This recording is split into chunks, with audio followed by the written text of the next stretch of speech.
Well, most certainly the Europeans in the audience at the Munich Security Conference today were not expecting a lecture on democracy from U.S. Vice President JD Vance, but that is what he delivered in an almost scolding tone, claiming that freedom of expression in European countries is being eroded. He said it poses a greater threat to democracy than Russian military aggression. He also addressed migration, saying European voters never chose to open the floodgates of their borders to migrants. Take a listen. In Britain and across Europe, free speech, I fear, is in retreat. So I come here today not just with an observation, but with an offer.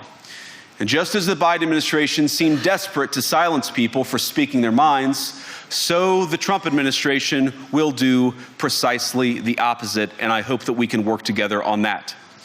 In Washington, there is a new sheriff in town, and under Donald Trump's leadership, we may disagree with your views, but we will fight to defend your right to offer it in the public square, agree or disagree.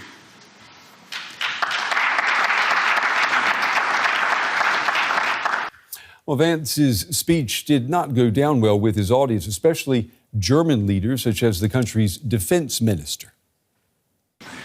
This democracy was put in question by the Vice President in front of all of Europe. He spoke about the annulment of democracy. And if I understood him correctly, he compared conditions in parts of Europe with those in authoritarian regimes. This is not acceptable.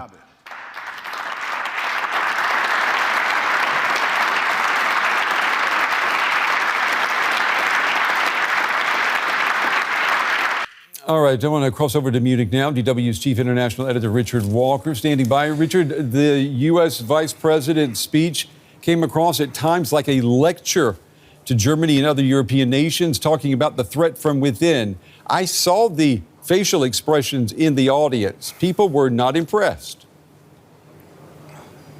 Yeah, Brent, and I thought to talk about this, I wanted to bring you into the conference hall where JD Vance made that speech. Some people are calling historic, yes? So this is the podium where he made the speech. This is where all of the big speeches happen at this conference. Many of them have been historic around the time.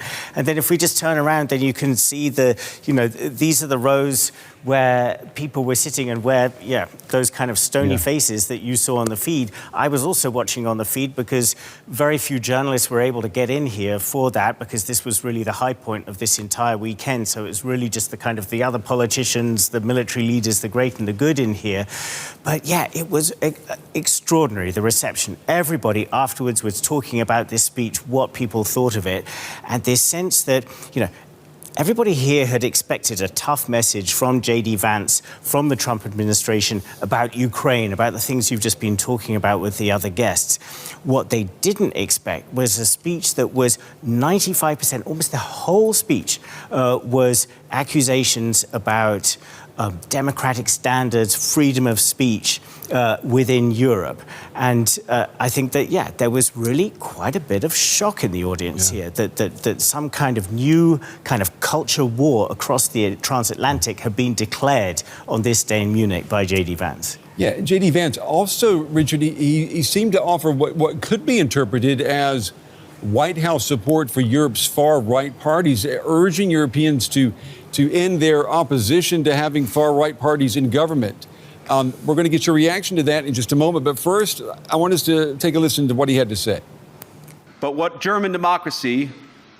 no democracy, American, German, or European, will survive is telling millions of voters that their thoughts and concerns, their aspirations, their pleas for relief are invalid or unworthy of even being considered. Democracy rests on the sacred principle that the voice of the people matters. There's no room for firewalls.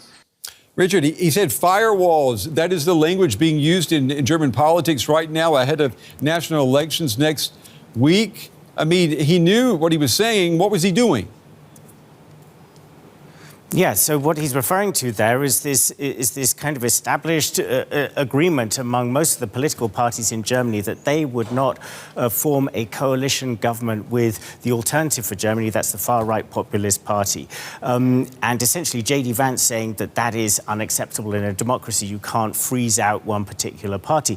And to say that just over a week before the elections here is certainly seen as quite a substantial intervention into German politics. We've seen that coming from Elon Musk, who has actively endorsed that party of the AfD. Interestingly, I mean, Vance didn't go that far, but his people have confirmed that he met with the leader of the party, Alice Weidel, here in Munich tonight. So I think that is certainly being interpreted as, if not an endorsement, then certainly a sense of common cause with this party, which has really been trying to shake up German politics. And I think this sense that, trying to suggest that the AfD and Trumpism, MAGA, may be kind of in the same ideological vein. And that is a great concern for political leaders here in Europe who think that how they meant to deal with a Trump administration who they feel is trying to destabilize European politics. Yeah. Richard, before we run out of time, briefly, where does all of this leave U.S.-German, U.S.-European relations, in your opinion? I mean, I've been talking to a lot of people here. Some are kind of rolling their eyes and saying, what really matters is finding a good solution in the Ukraine war. What JD Vance says about European politics is less important. Others are saying that this is another kind of rupture in the transatlantic relationship, talking about it as a historic speech. I think it will take time for us to find out really what the truth is. All right, Richard Walker there, taking us inside the Munich Security Conference there in southern Germany. Richard, as always, thank you. It's a good way to spend a Friday night with you. Take care. DW's chief political editor, Michaela Kufner, got to interview the CDU party candidate, Friedrich Merz, who has good chances to become Germany's next chancellor. And she got his reaction on JD Vance criticizing Europe. Let's have a listen. Today is a really historic day. The American security guarantees are being called into question. The Americans are questioning democratic institutions, and they are interfering quite openly in an election, including in relation to democratic parties and their majorities. And I have to say it disturbs me. It doesn't surprise me because they have talked about this before, but I firmly reject it. It is not the job of the American government to explain to us here in Germany how we should protect democratic institutions, and we will continue on our course.